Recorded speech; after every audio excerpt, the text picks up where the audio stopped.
아이고, 이번에 칸트 한다 해놓고는, 이거 반반짠두반. 정말 고생을 제가 많이 했습니다. 많이 했는데 그것도 많이 했음에도 불구하고, 말이 되는지, 글을 썼는데 말이 되는지 안 되는지를 잘 모르겠고, 또, 우리 김민남 이사장님은 또 교육 철학을 전공을 하셔가지고, 칸트 하면 너무나 쉽게 잘 할 수 있는데, 제가 이제 보는 거는 사실 우리가 사람도 그렇지만 나라도 그렇고, 사람의 여러 방면으로 사실 볼 수가 있거든요. 그래서 내가 보는 칸트죠. 그래서 그런 이야기로 한번 시작을 해볼까 그렇게 생각을 합니다. 제가 학교에서 제대를 하기 전에, 정년을 하기 전에 학교 하나의 의문이 하나 있었었죠. 제가 경관론에 대해서 관심이 좀 있었는데, 어떤 의문이 있었는가 하면, 경치가 굉장히 아름다운 경치가 있잖아요. 우리가 보기에 아름다운 경치가 있고, 산에도 경치가 있고, 아름다운 경치가 있는데, 그게 왜 아름답게 보이는가? 응? 그 아름답게 보이는 게 내 본성인가? 내 천성으로 그렇게 아름답게 보이는가? 안 그러면 그 아름답게 보이는 게 학습을 통해서, 그걸 아름답게 보락해서 학습을 통해서 그것이 아름답게 보이는가? 하는 내 의문이 있었어요. 있었는데, 그걸 결국 풀지를 못하고 많은 사람에게 제가 물어봤어요. 왜 그런가? 물어봤는데, 시원한 답을 해주는 사람이 없었어요. 근데 이번에 내가 칸트를 공부를 하면서, 이구나. 그걸 알았어요. 제가 이야기에 한 번 더 문제를 내면은, 내가 여기서 태종대를 구체적으로 예를 들었는데, 태종대가 굉장히 아름답습니다. 태종대 가보시면 알죠? 에이펙 행사 했던 곳이 굉장히 아름답다고, 바다도 있고, 강도 있고, 또 거기에다가 산에 나무도 있고, 또 굉장히 아름다운데, 그 아름다움이라는 게 뭔가? 왜 아름답게 보이는가? 그게 우리가 본성으로, 천성으로 그런가? 난 천성이라고 생각했어요. 천성으로 생각하는 게 나만 그렇게 보이는 게 아니고, 내 친구들도, 많은 사람도 그렇게 보고, 옛날 사람도 그렇게 본단 말이에요. 옛날 사람들도. 옛날에 수백 년 전 사람도 태종대라는 이름이 경상도 지리지에 나오거든요. 좋은 곳이라고. 그럴 뿐만 아니라 서양 사람들도 보고, 그곳이 아름답다 그런다고요. 그러면 우리가 그걸 보는 게, 그 아름답다고 하는 게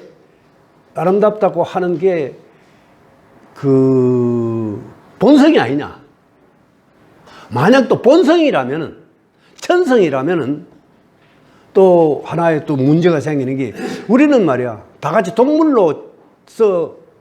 포유동물로 진화를 했는데, 우리 같은 가지에서 자랐던 원숭이라든가 사슴이라든가 토끼라든가, 이게 좀 오래전에 동물이지만은, 인간의 기본적 뇌관에 박혀 있는 본성이라면은, 그 동물들도 그걸 예쁘다하고 또 아름답다하고 그럴 건데, 그거 놀러 오나? 산토끼가 그거 놀러 오나 이거지. 그러면은 놀러 올 것 같지는 않단 말이야. 안 온단 말이야. 그럼 우리 배운 거냐? 누가 가르쳐 줬노? 태종도 가르쳐 준 사람 있어요. 우리가 가보면 예쁜데. 우리 가르쳐 준 사람 아무도 없고, 본능적으로 우리가 안단 말이에요, 그걸. 그러면은 도대체 아름다움이라는 게 뭐냐? 어떻게 해서 형성이 이루어지는가? 하는 게 내가 파고 들어갔던 주제였습니다. 어떻게 해서 아름답게 보이는가? 우리가 오늘은 칸트에 대해서 공부를 하려고, 칸트를 왜 공부를 해야 되는고 하면은, 많은 사람이 칸트를 이야기를 하는데, 알아듣기가 쉽지 않아요. 아마 하루에 한 대여섯 시간씩 해가지고 일주일 내내 봤어요. 일주일 내내 공부를 했단 말이에요. 공부를 했는데 내가 이제 터득은 했어. 아, 이 말이구나. 결국 이 말이었구나 하는 걸 이제 터득을 했는데, 칸트는 뭐 아까 자기 아버지는 구두수선공이고 자기 어머니는 뭐 그 가톨릭 독실한 가톨릭 신자였는데, 이 사람은 내가 책을 쭉 읽어보니까 보통 서평들 해놓은 데는 여행을, 나도 그리 썼어요. 뭐 20km도 안 갔다고 썼지만 사실은 좀 여행을 했더라고요. 저쪽에 뭐 조금 내려와서 폴란드 쪽에 그 정도 왔고, 여기 와서도 강의도 했고, 좀 내려와 한 140km 바깥까지 나가긴 했는데, 뭐 보통 책에는 전부 여행 하나도 안 했다고 그렇게 써놨어. 그래서 이 사람이 이제 그 학문적으로 이야기하는, 물론 철학이고 윤리학이고, 그 다음에 뭐 수학도 했어요. 지리학도 했고, 천문학도 했고, 그 책을 다 썼어요. 그 책 아주 방대한, 그러니까 그 18세기 1781년 이때에 이 사람은 그 유럽 석학들의 중심입니다. 그 학문적 배경을 조금 알아야 될 필요가 있는데, 그 당시를 보통 우리가 이야기를 계몽주의 시대라, 엔라이트먼트 에이지라고 그러는데, 계몽주의 시대인데, 계몽주의라는 게 뭐냐 할 것 같으면 좀 깨야 했다는 겁니다. 전통적으로 이렇게 아니고 좀 깨가 있는 새로운 걸 추구를 하는 이런 시대였단 말이에요. 그러니까 무슨 말이에요? 이때의 계몽주의라고 이야기하는 20세기, 18세기 중엽에서 계몽주의라고 이야기하는 거는 어떤 거냐면 같으면 산업혁명이 일어났단 말이에요. 산업혁명이 일어나니까 이제 사람들이 많이 농촌에서부터, 농촌 영주, 봉건제도에서 농촌에서부터 사람들이 막 빠져나가 어디로 가냐? 그 도시 노동자로 막 갔단 말이에요. 도시 노동자로 막 사람들이 모이기 시작합니다. 그렇게 도시 노동자라는, 농촌에는 지 혼자 자기 밥에서 먹지만 도시 노동자로 가면은 큰 공장에 들어가서 말이에요. 같은 모든 사람이 같은 시간에 밥 먹으러 가고, 같은 시간에 일하러 가고, 같은 시간에 퇴근하고, 이런 사회가 되었거든.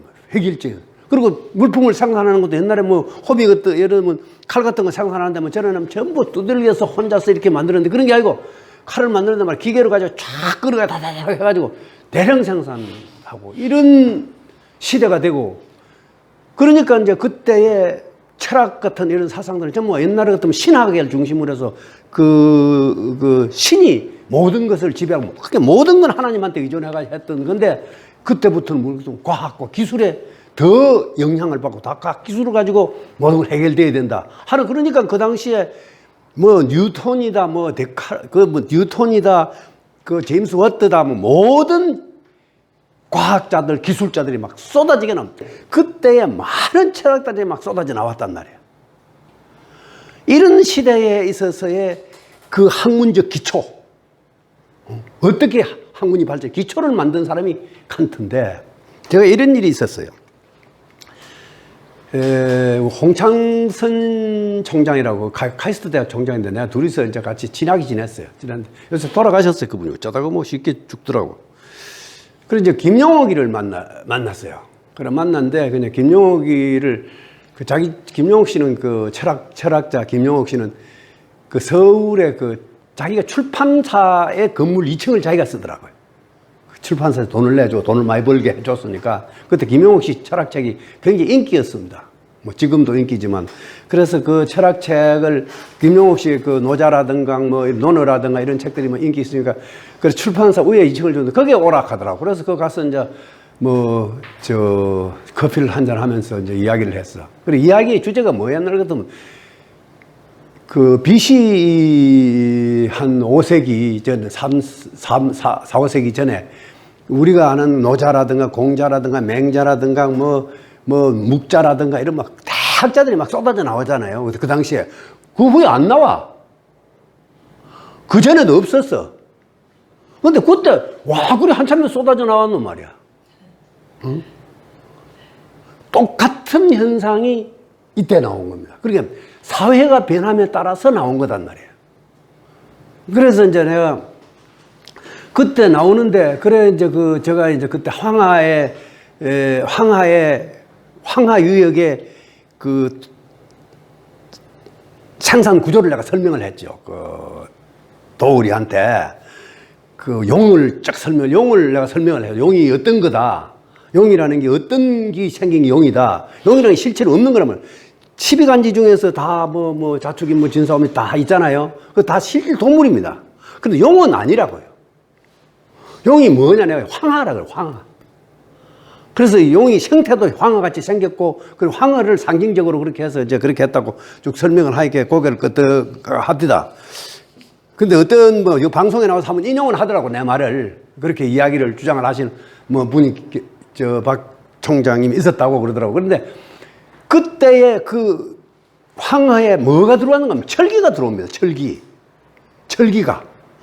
철기가 들어오는데, 철기하는 거 알죠? 쇠.